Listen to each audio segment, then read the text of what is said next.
Few people in history witness a war, win a Pulitzer Prize, and work for the President of the United States. Former Ambassador to the United Nations Samantha Power served under President Obama, following him from the Senate to the Oval Office. She shares her story in a new memoir, The Education of an Idealist.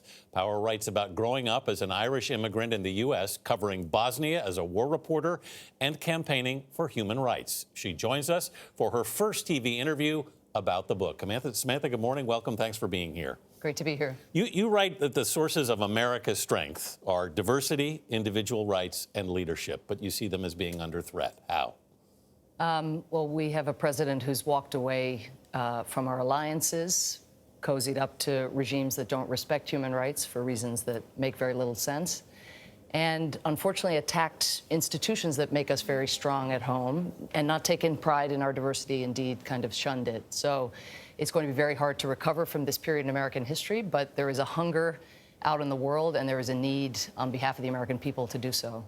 Former Vice President Joe Biden is running to change course in America. You worked with him closely for years. He swore you in as UN ambassador. Fair to say you endorse his presidency? I'm not here to endorse. I just spent the last few years working on a book where I tried to dig into what public service is really like. And Joe Biden is certainly the embodiment of public service, having dedicated his whole life to serving the American people. But I think right now we're so polarized that coming together over a story of one individual trying to go into public service and the bumps and the bruises and the juggle as a mother and as somebody trying to promote human rights in an unfriendly world.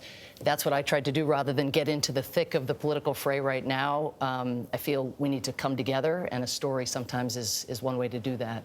Even before President Obama took office, you were warning him about Afghanistan. When you look at where we are right now with Afghanistan and the impact that a possible deal with the Taliban could have on women, what's your concern there? Well, all of us have to be concerned about what terrorist groups and radical extremists want to do with women, what the Taliban did do to women. We have the track record of that. I think the challenge for the American people and the U.S. government and our leadership in the world is that we've been there for 18 years. And our soldiers have served 5, 6 tours in some cases, and they've borne the brunt of this conflict. And we need to pursue a negotiated solution and try to use the leverage we have and the Taliban's desire for us not to be there to ensure some basic protections. We've also trained thousands of Afghan security forces over the years, and the hope is that they'll be able to hold their ground and that the Taliban won't revert to what they were doing before the United States got involved in the first place. Are you concerned about the impact on Afghan women Absolutely if a peace deal is struck? I'm concerned about that, but equally, us being there is not defeating the Taliban. Fundamentally, we're at a stalemate, and again, after 18 years, I think it's time to bring our soldiers home. Some of the most gut-wrenching passages in the book are about your efforts to become a mom and then also the juggle of having work, demanding work, and dealing with home life. Could you talk a bit about what you learned and what you put down on the page? Well, one of the themes of the book is not so much lean in, which of course I also believe in, but lean on, how impossible it is to balance a full-time national security job, but also how hard it is for so many parents to balance the work that they do and to feel like they're doing enough for their kids or for their partner, their spouse for that matter.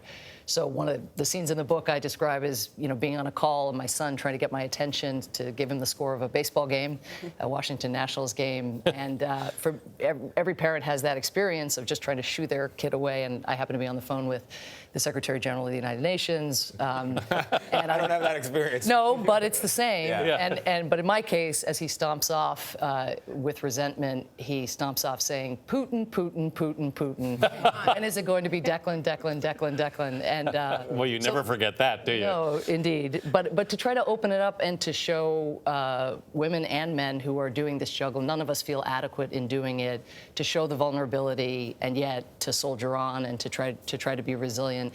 You also write about having struggles with fertility in the middle of all this. I do, in fact, and that I decided to include that because I remember sort of the moment I was working at the White House and I was keeping my little private journey and odyssey, or my husband and my journey, very private, and thinking, you think you're alone and that you're the only one going through this. And I happened to mention it to some person, a woman colleague, and turns out she was going through the exact same thing.